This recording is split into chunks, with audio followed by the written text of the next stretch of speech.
Selamat pagi teman-teman, ketemu lagi sama saya Edi Chan dari Mitra BK Pancing. Hari ini saya akan coba meng-share tentang pemasangan round knob atau knob bulat ini di handle SSV. Ini customer minta tolong pasangin. Knob ini teman-teman bisa cari saya boleh, di luar juga boleh. Saya akan menjelaskan bagaimana cara pemasangannya. Jadi banyak kasus yang saya terima, ini pemasangan knobnya tidak bagus atau tidak betul karena kurang tahuan atau kurang pengalaman. Jadi kita harus bagian as ini nih, pemasang pembornya harus center. Jadi banyak kejadian asnya miring, jadi malah pakainya nggak nyaman atau handle jadi rusak. Saya akan menjelaskan di zoom nanti secara detail. Nah, walaupun teman-teman nggak bisa kerjain, tapi teman-teman kalau ke bengkel bubut, teman-teman bisa kasih masukan ke operator bubutnya untuk cara pengerjaannya seperti ini, harus centernya seperti ini. Teman-teman tinggal ikutin aja. Ya teman-teman, ini pertama kita cek dulu bautnya ini. Kita buka dulu. Baut obeng plus ini ada yang model baut, ada yang model dicongkel. Jadi kita lihat pertama kita lihat dulu nih kalau secara umum.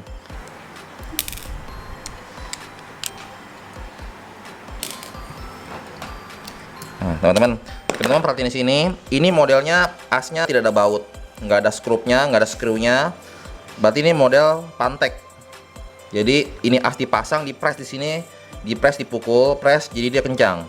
Nah, karena ini tidak ada baut, jadi nggak bisa dilepas knobnya. Mau nggak mau kita harus potong ini. Jadi knob ori ini udah nggak bisa dipakai lagi. Kita potong di sini. Nanti kita bor di bagian belakangnya. Oke, ayo kita ikutin. Teman-teman, kita pakai alat catok. Saya di sini workshop saya ada alat bantu, jadi bisa membantu pekerjaan saya supaya hasilnya lebih presisi. Jadi saya pakai ragum dulu untuk jepit. Jadi kita potong dulu. Saya pakai ragum.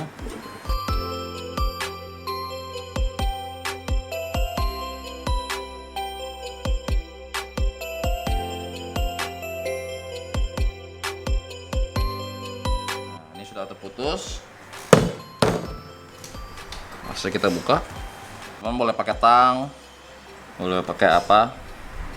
Nah, jadi as kita cabut seperti as begini. Lalu kita pakai alat center chuck. Ini chuck atau ngomongnya apa, catok bubut, kepala bubut. Ini untuk megang as supaya center. Jadi dengan adanya alat ini kita bisa presisi, ngebornya center lurus. Seperti biasa standar pengeboran, untuk ngebor ini kita harus stick dulu, stick centernya dulu, biar lubangnya center lurus masuknya. Kita pakai alat penitik dan palu, kita cari centernya dulu. Pelan dulu kita lihat center nggak. Oh, kurang center, tambah lagi. Nah teman, ini tiknya sudah tengah-tengah. Sekarang kita lakukan proses pengeboran. Yang kita harus lakukan adalah kita harus menghilangkan bagian kepalanya ini dulu. Ya teman-teman, ini saya menggunakan mesin bor duduk, mesin bor mini. Yang pertama kita lakukan adalah menggunakan mata bor kecil dulu. Saya menggunakan mata bor 2,5 mili. Baru nanti kita besarkan sesuai dengan besar kepala as ini. Sampai kita lihat posisi di mana senternya.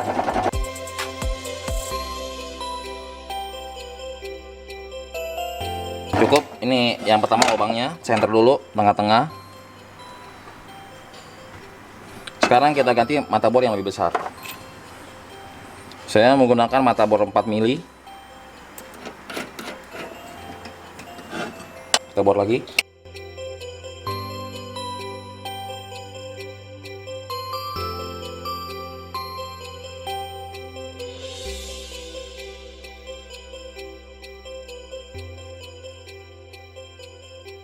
Ya teman-teman, kita ngebornya tuh nggak sampai dalam tembus, tapi kita hanya menghilangkan ke bagian kepala yang di kepala asnya yang megar tadi. Habis pola pantek, kita membuang kepalanya. Jadi kita buang kepalanya, kita nggak perlu sampai tembus. Oke, sampai ini sudah bisa berputar, artinya dia sudah kendor, udah nggak ngepres lagi. Tinggal kita proses pengeluarannya as ini kita keluarin. Ya teman-teman, sekarang kita mau mengeluarkan as di sini. Kita buka dulu dari coknya. Kita pinggirin dulu. Nah, saya menggunakan alas ini sebagai landasan biar handle-nya nggak lecet atau rusak. Teman-teman boleh pakai kayu, teflon, boleh pakai bahan apapun, yang penting cukup keras sebagai talenan. Jangan pakai besi karena bisa penyok atau bisa lecet. Kita tinggal masukin ke lubang. Jadi lebih besar, jadi kita pukul dia bisa keluar asnya. Teman-teman boleh pakai punch apa bekas mata bor, atau paku beton juga bisa untuk mukul ini keluar. Nah ini teman-teman sudah keluar asnya, sudah keluar dikit. Kita tinggal teman-teman kalau nggak catok pakai ragum juga boleh, pakai tang juga boleh. Tinggal kita putar-putar, nah sudah keluar. Jadi asnya tetap original pabrik, jadi tetap center. Kalau kita buat lubang baru, itu nanti bisa lari lubangnya, nggak center. Nah asal ada lubangnya masih ori pabrik, lubangnya tetap center, jadi nggak ada masalah kita pasang as baru pun. Sekarang kita pasang knop yang baru. Ya teman-teman, ini tadi hasil pengeboran. Sekarang kita tinggal pasang asnya. Nah, teman ini kayaknya perlu ada penyesuaian karena asnya lebih panjang. Nah, teman-teman perhatikan ini nih, setiap knop beda-beda diameter asnya ini 3,5 mili dan lubang di sini beda-beda. Ada yang 4 mili, ada yang 5 mili, ada yang 3 mili. Nah, teman-teman menyesuaikan dengan lubang di sini besarnya sesuai gak? Nah, kebetulan ini lubangnya sesuai 3,5 mili sama 3,5 mili. Jadi masuknya pas. Ada yang masuknya longgar, ada yang masuknya bisa masuk. Kita perlu ngebor lagi. Jadi lubang ini nanti akan menyesuaikan besar as yang masuk nanti slotnya. Nah, bila ini 4 mili, karena ini 3,5 mili, kita harus bor lagi. Cara bornya ya seperti tadi, sama harus center posisinya, kita bor 4 mili. Kebetulan ini bisa, jadi kita nggak perlu ngebor, tapi perlu ada penyesuaian nih. Karena asnya lebih panjang, kita harus pendekin as ini sedikit, kita papas sedikit. Oke. Jadi kita harus buka dulu asnya semua. Kita keluarin dulu baut-bautnya. Bautnya kita buka dulu.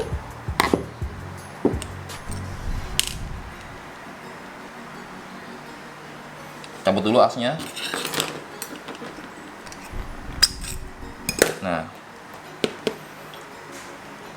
saya akan lakukan proses penipisan sini biar ini bisa ngepres, biar ini bisa ngunci terlebih dahulu. Ya teman-teman, ini asnya tadi saya udah pendekin. Nah, ini udah lebih pendek asnya. Jadi kita pendekin supaya baut itu bisa ngepres, bisa mengikat asnya ini. Nah, sekarang untuk mengencangkan ini saya tetap pakai cok tikar 3 lagi. Kita kencangkan baut.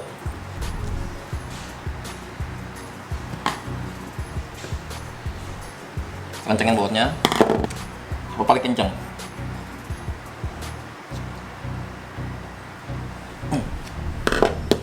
Kemudian kita buka.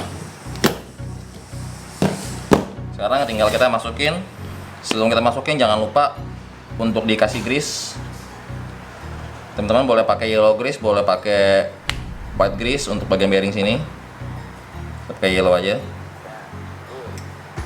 Ya bearingnya nggak korosi.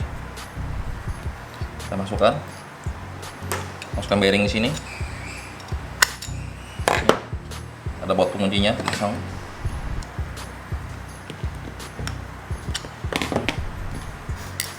Sekarang kita pasang penutupnya. Saya ada alat khusus untuk mengencangkan ini. Bila nggak ada, pakai koin juga bisa.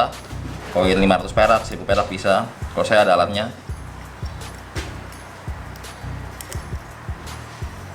Nah teman, kenapa sudah selesai terpasang, hasilnya rapi, presisi, dan center.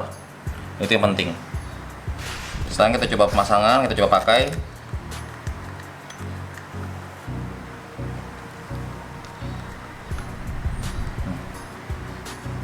Di warnanya sesuai, pakainya presisi, handlenya presisi, juga nggak ada goyang, muternya lancar.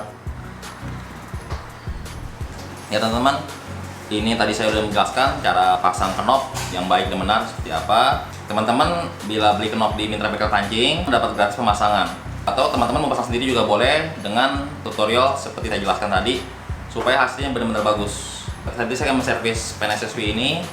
Nah, nanti saya akan buat video kedua. Untuk video kali ini untuk pemasangan knop sekian ini dulu. Kita ketemu di video berikutnya. Jangan lupa buat komen, like, share, dan subscribe. Salam strike.